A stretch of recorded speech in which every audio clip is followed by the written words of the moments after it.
In 1 Chronicles, Ezra is summarising the genealogical records for the nation of Israel, linking back to Abraham, but particularly focusing on the children of Israel and the territories and the armies that they had, starting first with the family of Judah and the line of David, for Jesus will be born King of the Jews according to that genealogy, describing the Levites and the families of the priests, because these were crucial to uniting Israel together as a nation. And then in following chapters, they've looked at the tribes who occupied territory east of the Jordan, and in chapter 7, west of the Jordan, north of Jerusalem. The remaining tribe to consider is that of Benjamin. Now Benjamin begot Bela, his firstborn, Ashbel the second, Ahara the third, Noha the fourth, and Rapha the fifth. The sons of Bela were Adar, Jerah, Abihud, and Abishua, Naaman, Ahoah, Jerah, Shephupham, and Huram. These were the sons of Ehud, who were the heads of the fathers' houses and the inhabitants of Geba, and who forced them to move to Manahath. Naaman, Ahijah, and Jerah, who forced them to move. He begot Uzha and Ahihud. Now Shaharaim had children in the country of Moab, after he had sent away Husham and Barah his wives. By Hodash his wife he begot Jobab, Zebiah, Misha, Melchab, Jeuz, Sakiah, and Miriam. These were his sons, heads of their fathers' houses. And by Hushim he begot Ahitub and Elpaal. The sons of Elpaal were Eber, Misham, and Shemed, who built Ono and Lod with its towns, and Beriah and Shema, who were heads of their fathers' houses, of the houses of Ajalon, who drove out the inhabitants of Gath.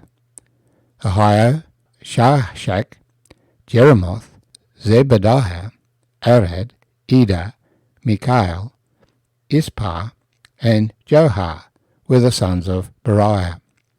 Zebadiah, Meshullam, Hizki, Heber, Ishmariah, Jizliah, and Jobab were the sons of Elpaal.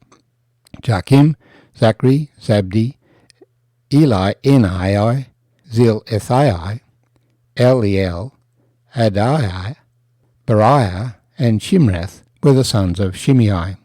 Ishpan, Eber, Eliel, Abdan, Zikri, Hanan, Hananiah, Elam, Antithejah, Ithdeiah, and Penuel were the sons of Shashak.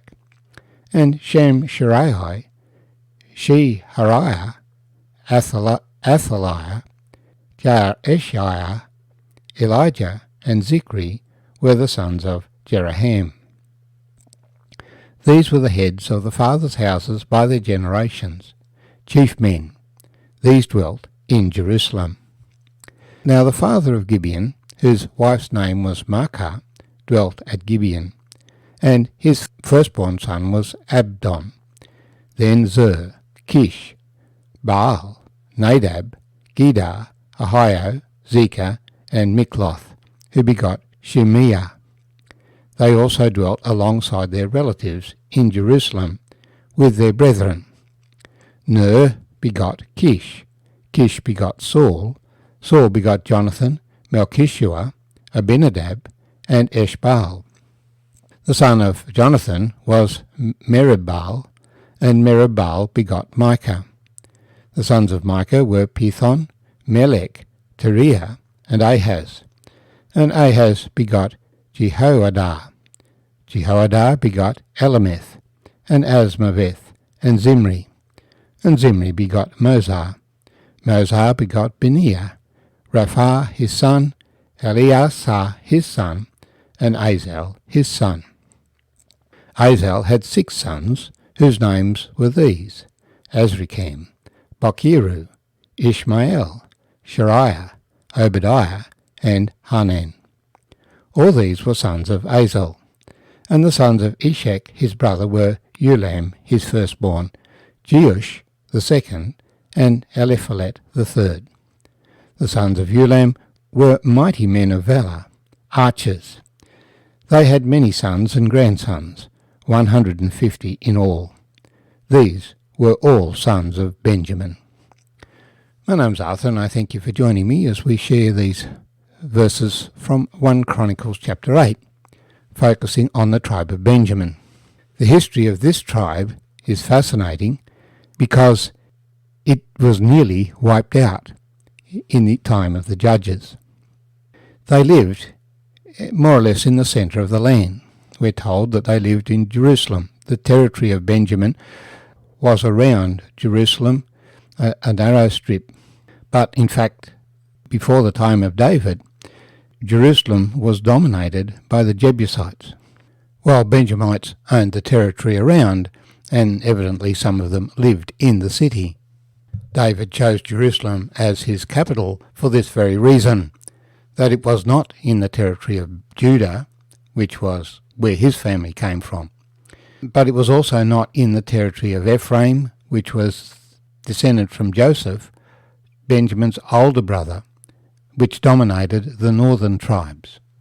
But it was in the middle, belonging to the weakest and smallest tribes, a point of union of the north and the south. And what happened during the time of the judges was that the tribe of Benjamin was all but wiped out.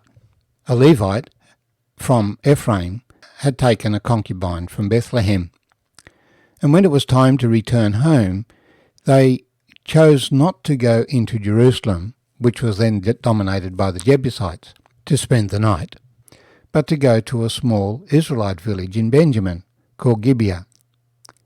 But that night the men of Gibeah raped his concubine so brutally that in the morning she died. He went home and carved up her body and sent it to the leaders of all the tribes, and they came together and challenged the men of Gibeah and the tribe of Benjamin to hand over the wicked men.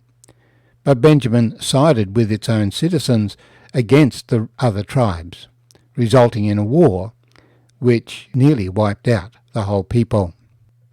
But by the grace of God, a few escaped, and eventually Benjamin was brought back into the fellowship of the other tribes, and indeed the first king of Israel was taken from the tribe of Benjamin.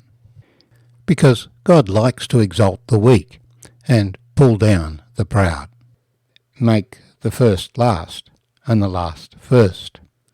At that time the tribe of Ephraim was dominant, but God chose a man from Benjamin, the weakest tribe, to be king. But it turned out that Saul didn't have the faith and trust in God that was required by the Lord to fulfill his purposes, and so God raised up another king. Nevertheless, the tribe was not wiped out. They were established, their families continued, even the royal line continued through generations. And so when we come to the New Testament, Paul, whose Hebrew name was Saul, was proud to be a Benjaminite and to be zealous for God as a representative of the tribe of Benjamin, the least of the tribes.